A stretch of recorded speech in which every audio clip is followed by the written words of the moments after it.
ভারতবর্ষের জম্মু ও কাশ্মীরের পেহেলগাঁওয়ে পাক মদতপুষ্ট সন্ত্রাসীদের বর্বরোচিত হত্যালীলার পরিপ্রেক্ষিতে নিহতদের প্রতি শ্রদ্ধা জানিয়ে ভারত স্কাউট অ্যান্ড গাইড উত্তর জেলার উদ্যোগে ধর্মনগরে অনুষ্ঠিত হয় প্রজ্বলিত মোমবাতি হাতে নিয়ে শ্রদ্ধা জ্ঞাপনের মাধ্যমে মৌন মিছিল।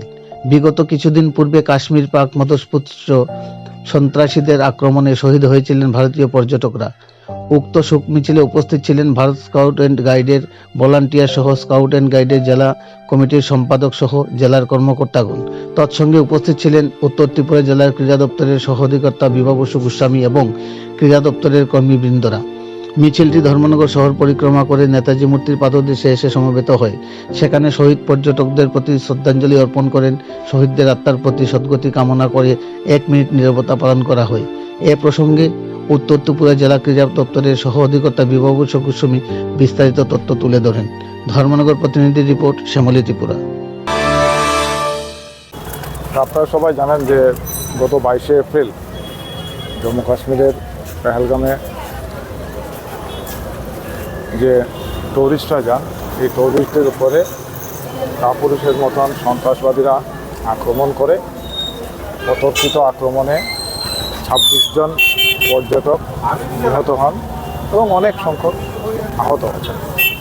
আমরা সেই 26 জন টুরিস্ট যারা নিহত হয়েছেন তাদের আত্মার শান্তির জন্য এবং যারা অসুস্থ হয়েছেন তাদের গুলি লেগেছে, ব্যথা পেয়েছেন, খুব তাড়াতাড়ি তাদের সুস্থ হবেন সেই আশা রেখে আমরা এই ক্যান্ডেল মার্চ করেছি।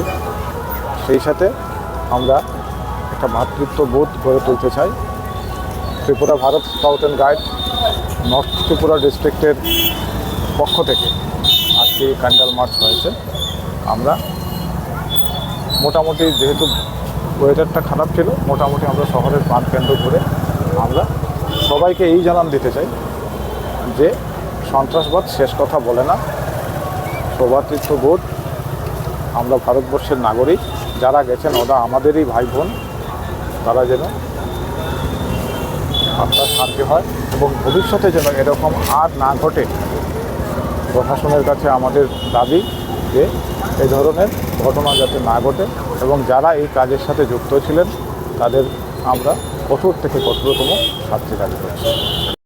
কাশ্মীরের পেহেলগামে যে নৃশংসভাবে 26 জন খুন হয়েছে, তাদের আত্মার সদ্গতি কামনায় আমরা Bharat scout guide north district একত্রিত হয়ে এবং ইয়ুথ অ্যাফেয়ার্স অ্যান্ড স্পোর্টস, তৎসঙ্গে আমাদের জুডো প্লেয়াররাও আছে, সবাই মিলে আমরা তাদের আত্মার সদ্গতি কামনায় আজকে ক্যান্ডেল মার্চ করলাম এবং সমাপন এইখানে এসে আমরা ক্যান্ডেল দিয়ে তাদের যাতে আত্মার সদ্গতি হয় এবং তাদের পরিবার সুস্থ থাকে তার জন্য ঈশ্বরের কাছে কামনা করলাম।